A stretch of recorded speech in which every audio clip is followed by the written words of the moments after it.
Hello and welcome to Tantrum House Studio 3. I'm Will Meadows. And I'm Sara Meadows, and today we're looking at The Primary from Mountaintop Games.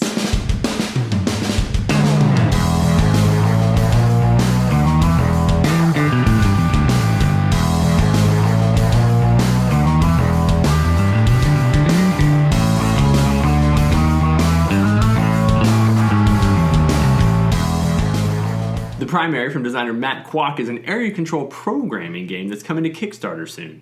It's a 1 to 5 player game that players are trying to race across the country and gain enough influence for the primary elections. We've got a prototype copy of it, but let's go ahead and jump into the game right now. The Primary comes with a game board, round tokens, voting markers, news event cards, candidate cards, pawns, a deck of identical action cards for each player, influence cubes, and for solo play, a bot card deck and a custom die. The map for the game is divided into numbered regions where players will attempt to spread their influence in order to earn the popular vote for their candidate during that numbered round. Before the game begins, players randomly draw 2 candidate cards, each with unique abilities, and they choose one. They place their pawn and 2 influence cubes anywhere on the board to claim it as their home state. They gain starting cubes to add to their hand, and they are ready to begin. A news card is drawn at the beginning of each round in order to shake things up a little bit. Conditions like you may move an extra space with the bus or negative ads cost double then go into effect for that round. Then each player chooses 4 action cards from his hand.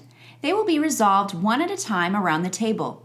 Players must spend actions on fundraising or super PAC to gain influence cubes before they can rally and place them on the board. At the end of each numbered round, the corresponding numbered region will hold its election, and the player with the most cubes in that region will win the delegates. Some regions will happen simultaneously, and some will offer a small reward for second place. After 12 rounds, the player with the most delegates wins the primary. Even though this is a politically themed game, it really doesn't have any of the negative aspects of the 2 polarizing parties that we see in the US today. It really is truly nonpartisan, and I really appreciate that about the game. I was a little worried going into it, and then I got in and realized there's none of the controversy involved. It could be used in an educational setting just to learn about how someone is put on the final ballot and how the primary process works in the US. And then really, in addition to those 2 pros, is just that this game is actually really, really solid. Like the map domination, the programming, the cards, the art, all of it really works together very well to create a pretty cool and exciting game. Because as you're playing, you are really trying, like there's a lot of pre-planning, one of the big mechanics in the game is just the time aspect. So you have the ability to influence, to put your influence out on the board at any turn, and you've got these numbered rounds that you're trying to have the most control in, but a lot of times the most effective move for you is not to try to stack up everything on this round.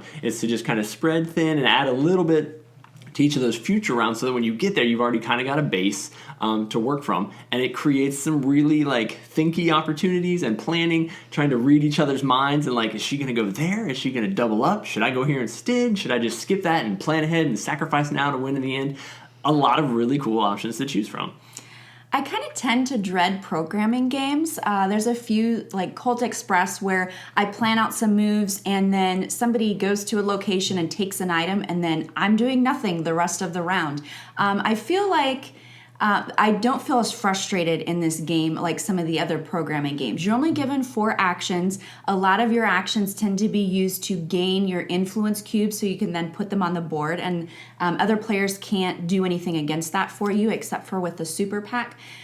So I feel like most of my turns I'm gaining something and gaining a reward from them. And sometimes you can change your plans halfway through a round. You may want to go to California this round because that place will have an election next round and then nobody ends up going there and your cubes there will already win it for you. So you may choose to go to Texas instead and try and double up what you have there for influence so that in later rounds you're already ahead. Yeah, that is the nice thing. The board is big enough that even though you're locking in what action you're going to take, there are a number of different ways and places that you can execute it, which is pretty cool. The artwork for it is pretty solid. Like we said, it's kind of nonpartisan. It's just kind of Honestly, it's a little generic, but it's nice and clean. It's well done. It's really well executed. It has Energon cubes, so it won my favor. It looks sharp overall to just jump in and play and have a decent table presence. Yeah, it also comes with a solo mode, so you play against the Electrobot 3000, and it has pre-programmed moves that there's a way to decide where the bot will place cubes on the board, and it is very challenging. There's several levels you can play on that, and you really do need to think through your turns very well and be careful where you place your influence so that you gain the most reward from them. We had a lot of fun with this game. There are some nice kind of surprises as you play through it. As like I said, you try to predict what other people are going to do, and sometimes you get that right, sometimes you get it wrong. A lot of times the election, like what happens on the round, is a surprise. You don't actually know if your plan is going to work out or not, and it creates some pretty exciting table action. If you are into programming games, if you like area control, if this sounds like something you'd be interested in, then definitely check out the primary on Kickstarter now, and then be sure to subscribe to our channel and follow along for all kinds of other great stuff coming your way soon.